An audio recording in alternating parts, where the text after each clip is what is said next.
کہ ان کے ہسبینڈ انہیں کہتے تھے کیا تم یہ آوازیں نکالتی رہتی ہو اور یہ کیا تم پڑھتی ہو، رہنے دو کوئی ضرورت نہیں ہے پڑھنے کی۔ اور ایسے معاملوں میں تو ہم ہسبینڈ کی بات ماننے کے لیے فوراً تیار ہوتے ہیں، فوراً اسٹاپ۔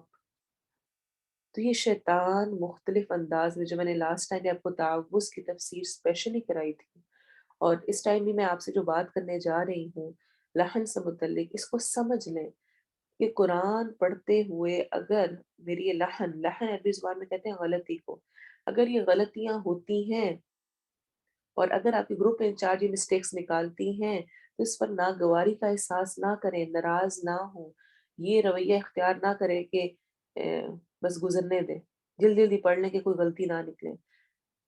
میں اور آپ یہاں اس لیے بیٹھے ہیں، ہمارا مقصد یہ ہے کہ قرآن ہمارا درست ہو، صحیح ہو، اور اس کے ذریعے ہم اللہ کو راضی کریں، جنت حاصل کریں۔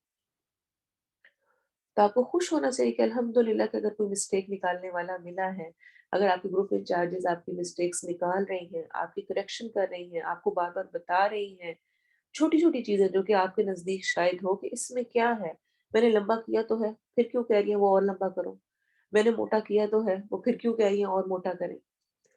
کیونکہ شیطان اس سے بہت ساری جھنجھلاہٹیں اور بہت ساری ایسی کنفیوژنس اور تھکا دیتا ہے، وہ کہتا ہے کہ نہیں تم نہیں کر سکتی، مایوس کرتا ہے، اتنا عرصہ ہوگا تمہیں پڑھتے ہوئے، تمہیں نہیں پڑھنا آئے گا، تم نہیں کر سکتی ہو۔ تو اس طرح تجوید کے ساتھ اچھے انداز میں پڑھنا کیوں ضروری ہے؟ کیونکہ اس کے بغیر آپ کے حروف ہی سیدھا نہیں ہو رہی، آپ قرآن جیسے پڑھنے کا حکم ہے ویسے ہی نہیں پڑھ رہے ہیں، تو اس کا میننگ بھی غلط ہو رہا ہے، پھر اس کا اجر بھی نہیں مل رہا ہے، تو پھر پڑھنا چھوڑ دیں، پڑھے ہی نہ قرآن کو۔ اللہ سے کہے کہ یا اللہ مجھے پڑھنا نہیں آتا تھا، دنیا کے لیے میری اسٹرگلز تھیں، ٹیوشنز، اکیڈمیز، بچوں کو کہاں کہاں پر کیا کچھ نہیں، لیکن اس کے لیے اس کو سمجھے کہ غلطی کون سی غلطی تجوید میں پڑھتے ہوئے آپ کی حرام غلطی ہے، بڑی غلطی ہے، جس سے معنی بدل جاتا ہے، اس کو غور سے سمجھیں۔ اب آپ دیکھیں لہن لہن کس کو کہتے ہیں؟ غلطی کو۔ اور کیا ہے؟ قرآنی حروف کو قواعد تجوید کے خلاف اور غلط پڑھنا لحن کہلاتا ہے، ٹھیک ہے؟ یعنی قرآن کے جو حروف ہیں ان کو جو تجوید میں ہمیں بتایا گیا ہے، رولز دیے گئے ہیں، اس کے خلاف اور غلط پڑھنا۔ اور لحن کی 2 ٹائپس ہیں، لحن جلی اور لحن خفی۔ لحن جلی کون سی ہوتی ہے؟ بڑی اور نمایاں غلطی، بہت کلیئر ہے، جس سے معنی بدل جاتا ہے، جو کہ حرام ہے۔ اور لحن خفی چھوٹی اور پوشیدہ غلطی ہوتی ہے، وہ چھوٹی سی ہوتی ہے، بہت کلیئر نظر بھی نہیں آ رہی ہوتی، پتہ بھی نہیں چلتا اتنا خاص، لیکن اس سے معنی بھی نہیں بدل رہا ہوتا۔ تو پہلے ہم لحن خفی کو دیکھیں گے، یعنی چھوٹی غلطی، وہ کون سی ہوتی ہے؟ تحسین حروف سے تعلق رکھنے والی صفات میں کمی کرنا۔ تحسین یعنی خوبصورت بنانے والے جو صفات ہیں، جیسا کہ کسی کو باریک کر کے پڑھنا، کسی کو موٹا، جیسے کہ الف لام را ہے، ان کو کبھی موٹا پڑھنا ہے کبھی باریک پڑھنا ہے، یہ تحسین والی صفت ہے۔ اگر آپ نے کہیں پر را کو موٹا پڑھنا تھا اور نہیں پڑھا تو اس سے اس کی خوبصورتی میں کمی آئے گی، لحن ہوگی، مسٹیک ہوگی یہ، لیکن یہ چھوٹی ہوگی، اس سے معنی نہیں بدلے گا۔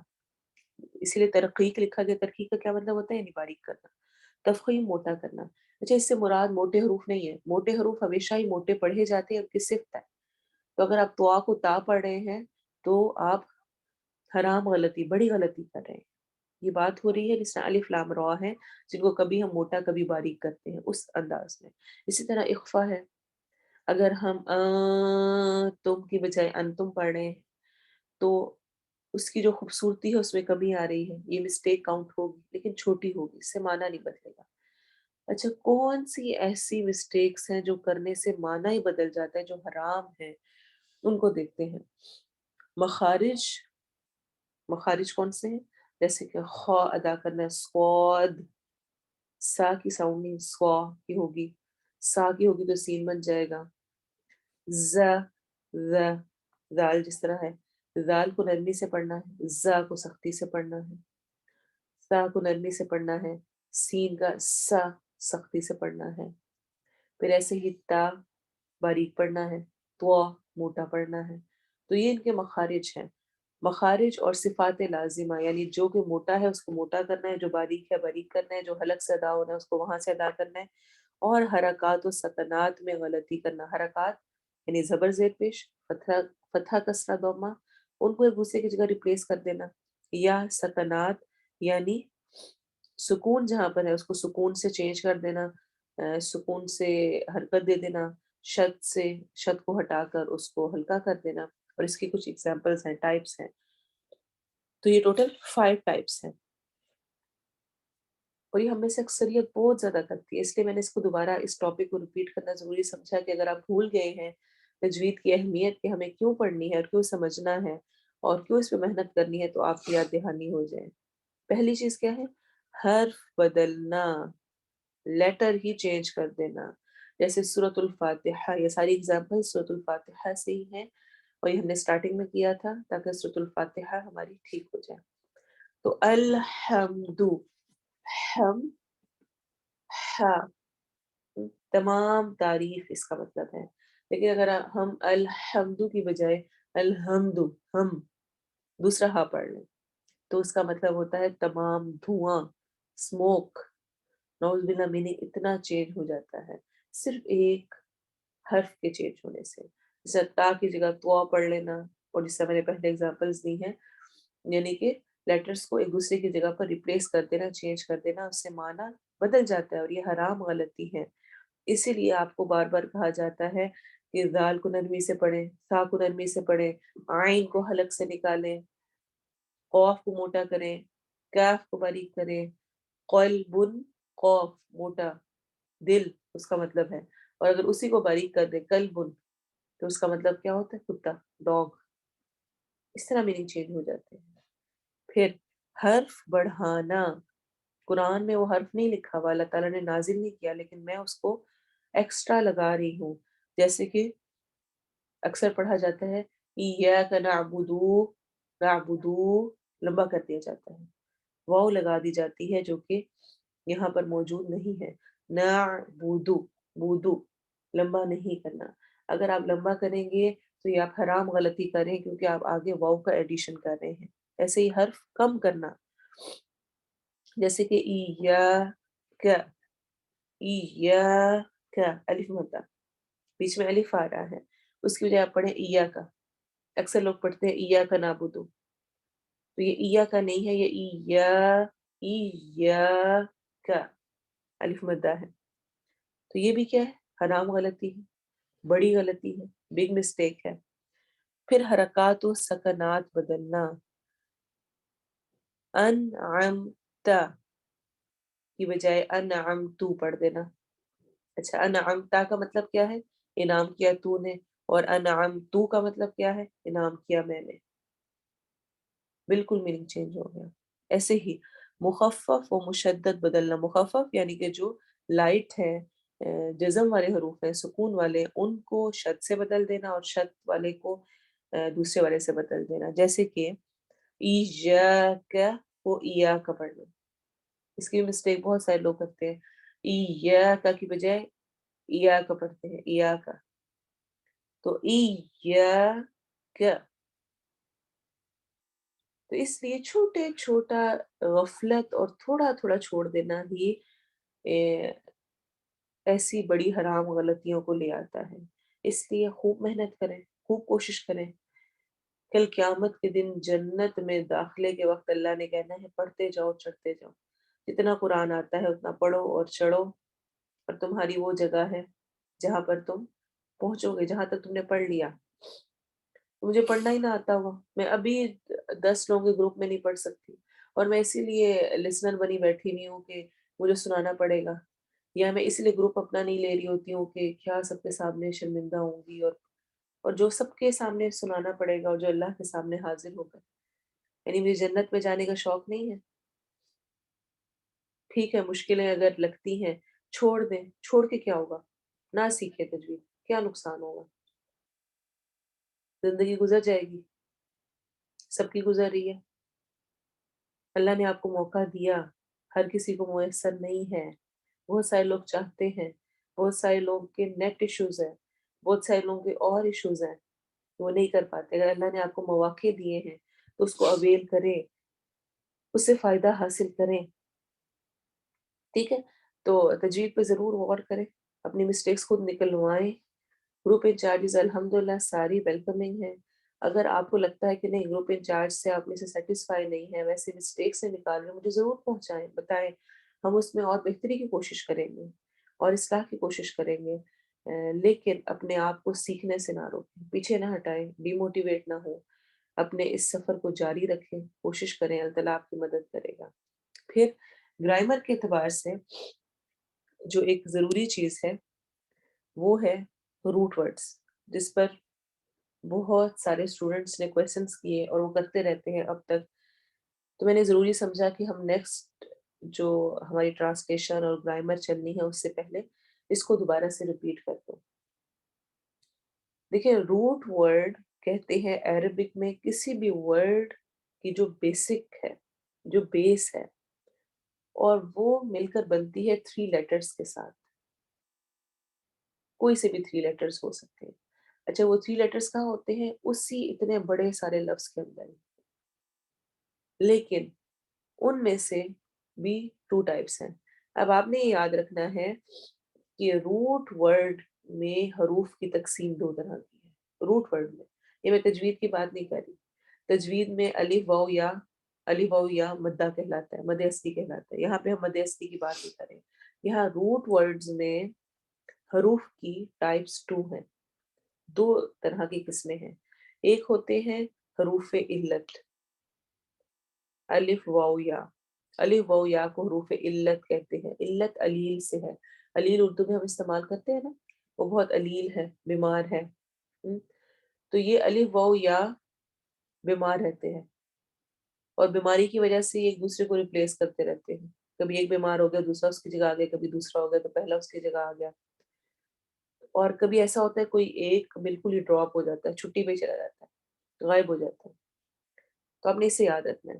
اب جب بھی روٹ ورڈ میں الف واو یا میں سے کوئی لیٹر آ رہا ہو تو کبھی تو آپ اس کو اس کی اصل شکل میں ہی اس ورڈ کے اندر پا لیں گے جو آپ پڑھ رہے ہیں، کبھی آپ اس کو واو کو الف کی جگہ پہ دیکھیں گے، الف کو واو کی جگہ پہ، یا کو واو کی جگہ پہ چلا جائے گا، کبھی ایک دوسرے کی جگہ پر آ جاتے ہیں، اور کبھی ایسا ہوتا ہے بالکل ہی ڈراپ ہو جاتے ہیں، ہوتے ہی نہیں ہیں۔ مثلا کچھ ایگزامپلس دیکھتے ہیں تاکہ آپ کو اور کلیئر ہو، جیسے کہ اعوذ، آ میں کے لیے ہوتا ہے، باقی کتنے لیٹرز بچ کے عین واو دال، یہاں پر عین واو دال ویسے کا ویسے ہی آ رہا ہے۔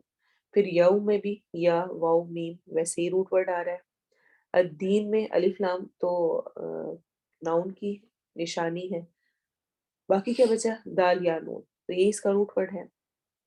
نستعین میں اب کیسے پتا چلے کیا روٹ ورڈ ہے؟ اتنا بڑا سارا لفظ ہے، تو ہم جانتے ہیں کہ شروع میں نون لگ گیا، یہ فعل مضارع کی نشانی ہے، پریزنٹ فیوچر ٹینس کی، اس کا مطلب ہے ہم۔ الف سین تا اکثر آ رہا ہوتا ہے کچھ مانگنے کے لیے، جس طرح ہم استغفر اللہ کہتے ہیں، میں اللہ سے بخشش مانگتی ہوں۔ استخارہ اللہ سے اختیار، اللہ سے خیر مانگنا، ایسے ہی یہ استعانہ مدد مانگنا ہوتا ہے۔ اچھا یہاں پہ دیکھیں روٹ ورڈ کیا ہے؟ عین یا نون، یہاں پہ لکھا وہ ورڈ کے اندر عین یا نون ہے، لیکن اس کا روٹ ورڈ ہے عین واو نون آؤن۔ تو یہاں پر واو روٹ ورڈ اصل میں واو تھا، لیکن یہاں پر اس کی جگہ پر یا آیا ہوا ہے۔ تو اس طرح حروف علت چینج ہو ہوتے ہیں۔ ایسے اہدینا دکھا ہمیں میں یا ڈراپ ہے، صرف ہا اور دال ہمیں لکھا ہوا نظر آ رہا ہے، اور نہ تو ہم جانتے ہیں ہم کے لیے ہوتا ہے۔ پھر المستقیم میں قاف یا میم جو اینڈ پر ہے، یہ قاف واو میم اصل میں تھا، لیکن یہاں پر یہ قاف یا میم آ رہا ہے۔ تو سمپلی بات کیا ہے کہ جو حروف علت والے روٹ ورڈ ہوتے ہیں وہ تھوڑے سے مشکل ہوتے ہیں، اس کا آپ کو اکثر رٹا ہی لگانا پڑتا ہے کہ اس کا اصل روٹ ورڈ ہے کیا، لیکن جب ریپیٹ بار بار ہوتے ہیں تو یاد ہو ہی جاتے ہیں، اس کے لیے صبر چاہیے ہوتا ہے۔ لیکن جو دوسرے حروف اصلیہ ہیں وہ تو بہت ہی آسان ہے نکالنے۔ الف و یا کے علاوہ جتنے حروف ہیں وہ سب اصلی ہیں، اور جب وہ روٹ ورڈ میں آ رہے ہوتے ہیں تو وہ ایز اٹ از ہی وہی روٹ ورڈ ہوتا ہے، وہ ایک دوسرے کی جگہ پہ بالکل ریپلیس نہیں ہوتے، ڈراپ نہیں ہوتے ہیں۔ کوئی بھی ورڈ آپ اٹھائیں گے تو آپ کو اس کے اندر وہ من و ان ویسے کے ویسے ہی مل جائیں گے۔ جیسے کہ الحمد میں روٹ ورڈ کیا ہوگا؟ الف لام ایکسٹرا ہم جانتے ہیں، یہ ناؤن کے لیے آتا ہے، باقی کیا ہوگا؟ ہا میم دال۔ رب میں را با با روٹ ورڈ ہے۔ العالمین میں الف لام شروع میں ہم جانتے ہیں اس لیے آ رہا ہے ناؤن کے لیے۔ جانون آخر میں اس لیے آ رہا ہے جمع کے لیے۔ بیچ میں کیا رہ گیا؟ عالم۔ عالم میں بھی اگر کوئی حروف علت والا الف واؤ یا ہے تو وہ بھی ڈراپ ہو جائے گا، تو ہم نے الف کو بھی ڈراپ کر دیا، باقی کیا بچا؟ عین لام میم، یہ اس کا روٹ ورڈ ہے۔ ایسے ہی الرحمن الرحیم میں را ہا میم، ایسے ہی مالکی میں میم لام کاف، نعبدو میں عین با دال، اسی کے اندر روٹ ورڈ موجود ہے۔ تو 3 لیٹرز کسی بھی ورڈ کے اندر ہی موجود ہوتے ہیں جو اس کی بیس ہوتے ہیں۔ اس کو جاننا کیوں ضروری ہے؟ کیونکہ اگر آپ کو یہ پتا ہو، اس کا ایک میننگ پتا ہو، تو آپ کے لیے ٹرانسلیشن کرنا آسان ہے۔ مثلا بہت سمپل سی اگزامپل آپ کو دیتی ہوں۔ عین لام میم علم، علم کا لفظ قرآن میں مختلف انداز میں آیا ہے۔ مثلا اعلم میں جانتا ہوں، علم اس نے سکھایا، پھر تعلمون تم سب جانتے ہو، یعلم وہ جانتا ہے، اور اسی طرح کر کے یعلمنا وہ سکھاتا ہے ہمیں۔ تو سب میں کیا ہے؟ علم رکھنا، جاننا۔ اس کا اگر مجھے عالمہ علم کا میننگ پتا ہے تو وہ کسی بھی سٹرکچر میں آ جائے گا، اس کا مین بیسک جو ٹرانسلیشن ہے وہ مجھے آتی ہوگی تو وہ بہت اچھی ہے۔ اچھا، یہ روٹ ورڈز آپ کو سکھانے کا مقصد ہے آپ کی گرامر اور ٹرانسلیشن میں ہیلپ کرنا، اور کنفیوز اور پریشان نہیں کرنا۔ تو اگر آپ کو سمجھ نہیں آتی، آپ ایسے ہی یاد کرنا چاہتے ہیں، ٹرانسلیشن کو ٹھیک ایسے ہی کریں، اور اگر آپ سمجھ کے کریں جس طرح آج کا اثر بھی تھا، جائے بات پہ رک جائیں، ایک ایک لفظ پہ غور کریں تو آپ کو زیادہ مزہ آئے گا۔ اور یقین مانیں وَلَقَدْ يَسَّرْنَا الْقُرْآنَ لِلذِّكْرِ، اللہ نے اس قرآن کو، اس ذکر کو ہمارے لیے آسان کیا ہوا ہے، اس کو ہرگز مشکل نہ سمجھیں، اس پہ محنت کریں گے تو انشاءاللہ اللہ کی مدد ضرور ساتھ شامل ہوگی۔ اب ہم تفسیر پہ دیکھتے ہیں۔ آیت نمبر 83 بہت ہی اہم آیت ہے، اور بنی اسرائیل سے جو عہد لیے گئے ان میں سے ایک عہد کا ذکر ہے، بلکہ وہ تمام احکامات جو کہ بنی اسرائیل کو دیے گئے اس کی یہ سمری ہے، اسینشیلز ہیں اس آیت کے اندر، اور اسی سے ملتے جلتے احکامات ہمیں یعنی امت محمدیہ صلی اللہ علیہ وسلم کو بھی دیے گئے ہیں۔ انہوں نے کیا رویہ اختیار کیا اور ہمارا کیا حال ہے، ہمیں اس پر غور کرنا ہے، کیونکہ اللہ تعالیٰ سورہ یوسف میں بھی فرماتے ہیں لَقَدْ كَانَ فِي قَصَصِهِمْ عِبْرَةٌ لِأُولِي الْأَلْبَابِ، البتہ تحقیق ان کے واقعات، ان کے قصوں میں، ان کی کہانیوں میں، ان کے واقعات میں عقل والوں کے لیے عبرت ہے، نشانیاں ہیں۔ تو دوبارہ سے یاد دہانی کہ یہ صرف بنی اسرائیل کے لیے نہیں ہے ذکر، بلکہ ہمیں اپنے حال پر بھی غور کرنا ہے، یہ احکام ہمارے لیے بھی ہیں۔ پہلا حکم کیا دیا جا رہا ہے؟ لا تعبدون الا اللہ، نہ تم عبادت کرو گے مگر اللہ کی۔ تو اللہ نے پختہ عہد بنی اسرائیل سے لیا، اور اس میں پہلا کیا تھا؟ لا تعبدون الا اللہ، کہ تم اللہ کے سوا کسی کی بھی عبادت نہیں کرو گے، کسی اور کے آگے نہیں جھکو گے، کسی اور سے نہیں مانگو گے، کسی اور کو سجدہ نہیں کرو گے۔ تمہاری ساری قربانی، جینا مرنا، معاملات، عبادات، ہر چیز کس کے لیے ہوگی؟ اللہ کی ذات کے لیے۔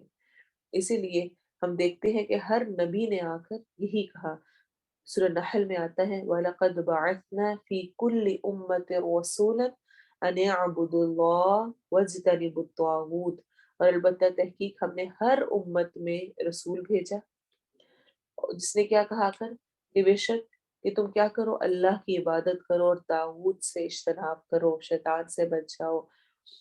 تو توحید دعوت کی بنیاد ہے، توحید کی طرف بلایا گیا سب سے پہلے۔ اور دیکھیں یہاں پر یہ نہیں کہا گیا کہ تم اللہ کو مانو گے، نہیں تم نے کسی کو ماننا مگر اللہ کو، بلکہ کیا کہا گیا ہے؟ نہیں تم عبادت کرو گے مگر صرف اللہ کی، یعنی صرف ماننا نہیں ہے بلکہ عبادت بھی کرنی ہے۔ ماننے کو تو بہت سارے لوگ اللہ کو رب مانتے ہیں، لیکن